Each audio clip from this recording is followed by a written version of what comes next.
Welcome to Nuggets for Christian Living with the Sanctuary Fellowship. Today I want us to consider what it means to be bold and to be strong.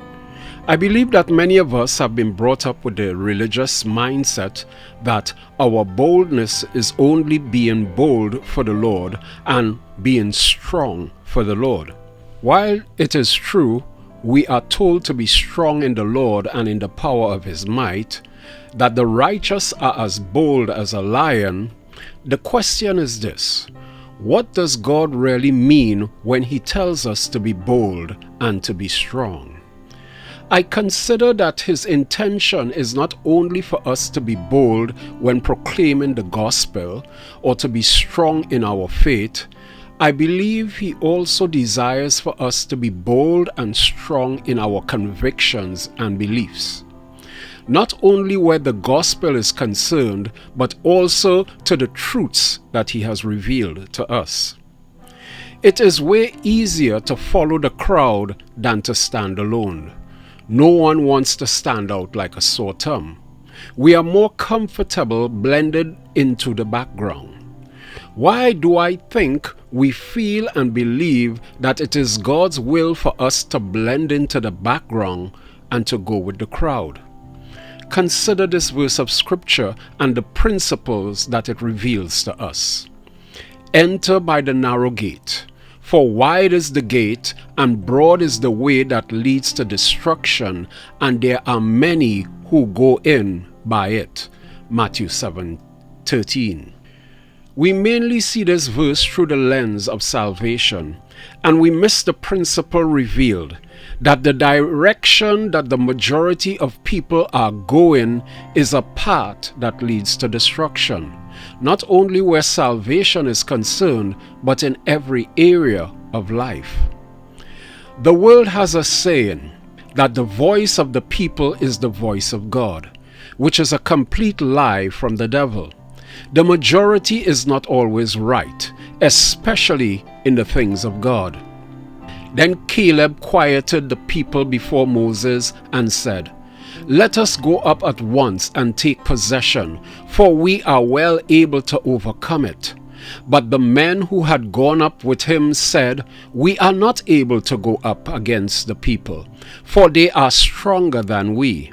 And they gave the children of Israel a bad report of the land which they had spied out, saying, "The land though which we have gone as spies is a land that devours its inhabitants, and all the people whom we saw in it are men of great stature."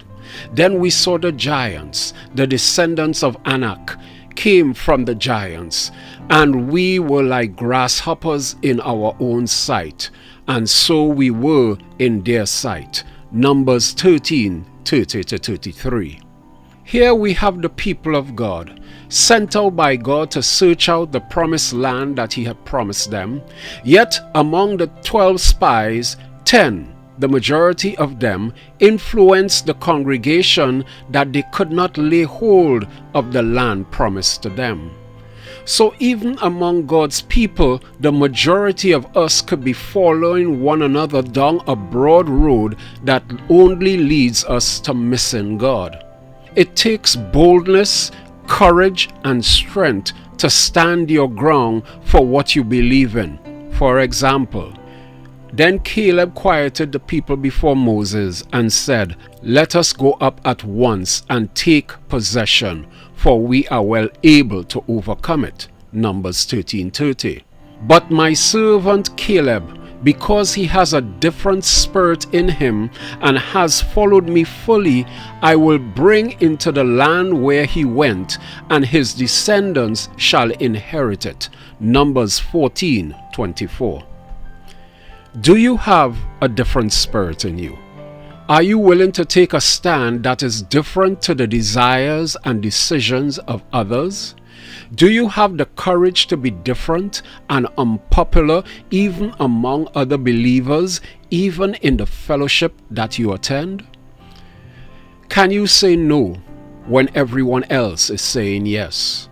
Do you have the strength to go against the request of those above you, to stay true to your convictions? It is easy to back down on your convictions and surrender to the will of those above you. Now, understand this. I am not teaching rebellion against leadership.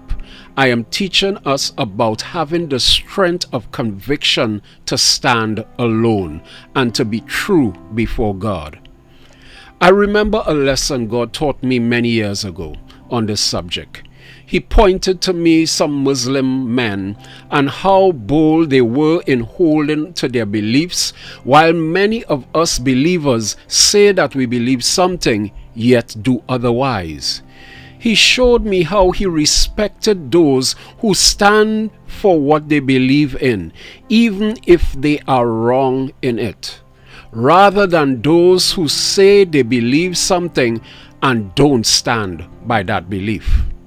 He has called us to be, but you are a chosen generation, a royal priesthood, a holy nation, his own special people, that you may proclaim the praises of him who called you out of darkness into his marvelous light.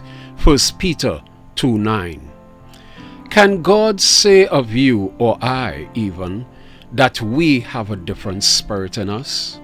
A spirit that he can be proud of? A spirit that is bold, that is strong, that is courageous? Can he? Thank you for joining Nuggets for Christian Living with the Sanctuary Fellowship.